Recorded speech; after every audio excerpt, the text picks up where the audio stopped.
I'm going to read through WH40K Lexicanum about the Drukhari or Dark Elf from Warhammer 40K. The Drukhari or Dark Eldar are kindred to the Uzuriani and other Eldari, an ancient and advanced race of elf-like humanoids. Their armies usually have the advantages of speed and technology, though they are often lacking in resilience and numbers. The Dark Eldar revel in piracy, enslavement and torture, and are sadistic in the extreme. Dark Eldar raiding parties make use of advanced anti-gravity skimmers to launch high-speed raids on their enemy while still transporting a large number of their warriors.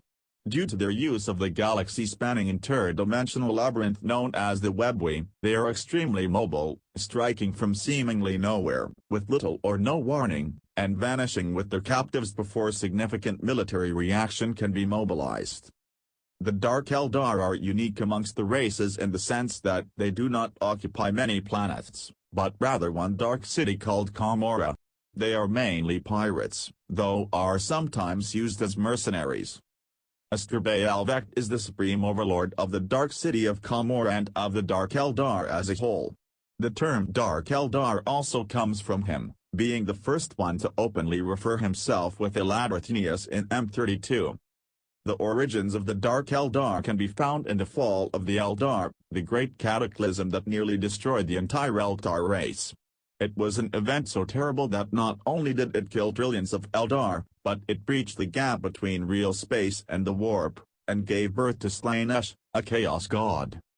To understand the reasons for the fall, it is necessary to know something of the Eldar mind and soul. An Eldar's mind is incredibly complex. Their senses are extremely sharp, able to perceive incredible levels of detail. Their emotions can be so strong that humans are merely pale shadows by comparison. They are extremely intelligent, their thought processes are much faster than a human's. All of this means that an Eldar experiences the universe and all its sensations to a greatly heightened degree. Similarly, an Eldar's soul is much brighter in the warp than those of lesser sentients. Eldar are able to affect the nether realm much more than most other races. They are all latent psychers and have the ability to become very powerful with training. It is the strength of their souls that was one of the causes of their downfall. Before the fall, the Eldar had an immense galaxy-spanning empire comprising millions of worlds, larger and more powerful than even the Imperium of Man at the height of its power. The Eldar lived in relative peace. Barbarian races such as the Orcs were kept at easily manageable numbers and never had the strength to threaten the might of the Eldar Empire. The humans were not yet virulently xenophobic and did not have a large domain, and the Tyranid hive fleets were unknown. The Khitan and Necrons, ancient foes of the Eldar, were long ago defeated and still remained dormant. Life on the Eldar worlds was idyllic, with fantastically sophisticated machines to take care of all labor and manufacturing required, leaving the Eldar free to indulge in other, more aesthetic pursuits. With all menial work taken care of for them, the Eldar became indolent and decadent. They began to explore more and more the arts of pleasure, delving ever deeper into hedonism. This descent into decadence spanned millennia. Tradition and order disintegrated, as they limited the pursuit of pleasure. Sex-called pleasure cults were formed, dedicated to achieving the highest levels of hedonistic sensation, and their ceremonies and practices became ever more wild, eventually devolving into violence and sacrifice of their own kind.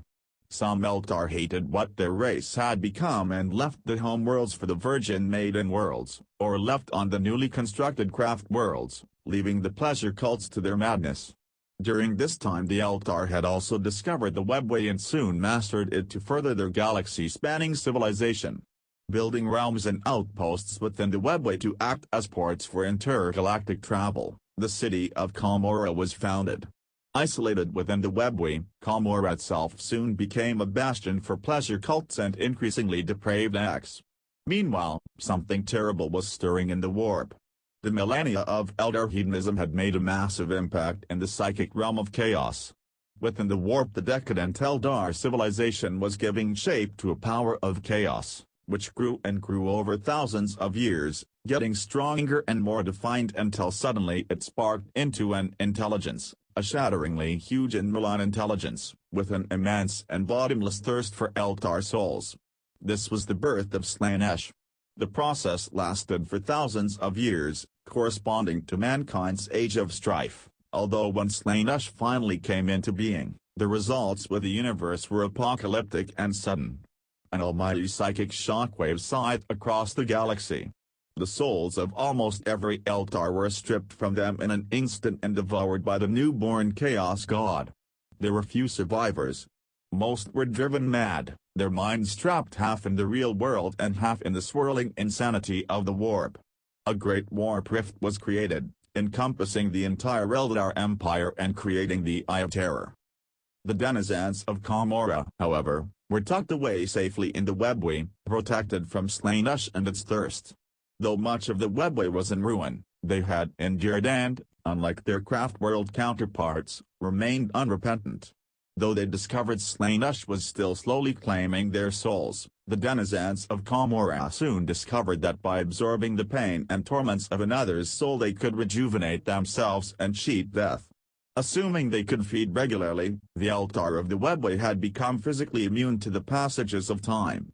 Soon the Eldar of the webway began raiding Rel space in search of captives and slaves to rejuvenate themselves with. So it was that the Dark Eldar were born, a race of sadistic murderers who feed upon the anguish of others to prevent the death of their immortal souls. Ages of the Dark City. Since the founding of Kamora, Dark Eldar history has been divided into 4 primary periods: the Age of Dark Genesis, the Age of Pain, the Age of Plenty, and the Age of the Living Muse. Their biology: Dark Eldar are similar in many ways to the rest of the Eldar race, tall, lithe, humanoids with tapered ears and sharp eyes. However, generations of physical conflict combined with living inside the Dark City has led to a number of distinct variations. The skin of a Dark Eldar is almost translucent, an effect of the lack of sunlight within Kamora. 1a. A Dark Eldar's strength and reflexes are actually superior to that of a craft-world Eldar. 1a. Pick captures of the Evalis massacre had to be slowed to 1/4 speed in order to follow the movements of individual Cabalites as they slaughtered Imperial civilians. 5b. Stories of Dark Eldar dodging shots from lasguns and kicking frag grenades back into the enemy's ranks are common. However, generations of physical conflict combined with living inside the Dark City has led to a number of distinct variations. The skin of a Dark Eldar is almost translucent, an effect of the lack of sunlight within Kamora. A Dark Eldar's strength and reflexes are actually superior to that of a craft-world Eldar. Pick captures of the Evalis massacre had to be slowed to 1/4 speed in order to follow the movements of individual Cabalites as they slaughtered Imperial civilians. Stories of Dark Eldar dodging shots from lasguns and kicking frag grenades back into the enemy's ranks are common, and within the gladiatorial arenas a single wight is more than a match for any 10 human warriors. Dark Eldar senses are also sharper, allowing them to see their enemies perfectly well even during pitch darkness. However, Dark Eldar psychers are virtually unheard of. The innate psychic abilities common to the Eldar race have atrophied within the Dark Eldar, partly due to their focus on physical athleticism. Furthermore, to use any psychic powers would draw the attention of Slaanesh, and is one of the few things expressly forbidden within Kamora. Their technology, and also again list it today, maybe it can get 1,000 subscribers then we'll list it. Dark Eldar, like most Eldar kindreds, make use of advanced technology, including anti-gravity devices, dark matter weaponry, nanotechnology and psychic artifacts. However, this technology is manufactured instead of being psychically grown, and while Dark Eldar do make use of psychic devices, they do not use psychic powers themselves, for in order to use their gifts psychers must channel the chaotic energies of the warp. Such an act would attract the gaze of she who thirsts and invite disaster upon the entire race. As such, the use of the psychic pyrotechnics that are so familiar to their craft world kin is one of the few things forbidden in the dark spires of Kamora. Culture. Over time, Dark Eldar begin to suffer more and more from the thirst.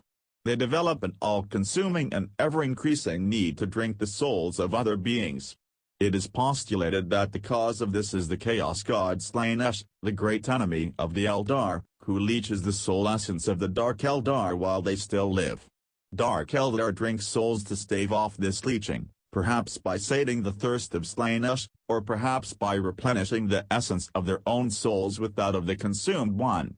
Slaanesh will also consume the souls of Dark Eldar whole should they die. Dark Eldar are long-lived but not immortal. Drinking souls has a rejuvenating effect that reverses aging, thus Dark Eldar need not fear falling into the clutches of Slaanesh due to death from old age, if they have a constant supply of souls. The usual source of souls is the money captives taken during Dark Eldar raids. However, the Dark Eldar do not see the misery they inflict as mere necessity to survive, they relish in their cruelty. Dark Eldar society is divided into many sub-factions. These include cabals, white cults, covens, and many other lesser gangs and warbands. Now for their notable Dark Eldar, Arhra, the former leader of the striking Scorpion aspect warriors and founder of the Incubite warrior caste. Next is Isturbay Vecht, Supreme Lord of the Cabal of the Black Heart, and Overlord of Kamora. Next is Aurelia Malice, leader of the Cabal of the Poisoned Tongue. Next is Decapitator, Mandrake Champion. Next is Drazhar, the Master of Blades, Incubite Champion. Believed by some to be Arhra. Next is Lelith Hesperax, leader of the White Cult of Strife. Next is Baron Sathonix the Lord Hellion. Next is Teriel of the Cabal of the Black Heart. An Archon who leads the Dark Eldar throughout the Korova campaign. He has a certain hatred for the Fachser of Alt. Next is Duke Trevliath commander of the Sky Serpents. Next is Arian Rikarth, Master Homunculi. Next is Vrask, Archon of the Cabal of the Flayed Skull. Eluriak, the Tyrant of Shaddam. This is my first doing this. I hope you, like most of my viewers, weren't watching my video to help my channel. Just ring notification bell on top right hand corner of your screen, or subscribe to the link to my subscribe star, if want to read it, link in description down below. Thank you, goodbye.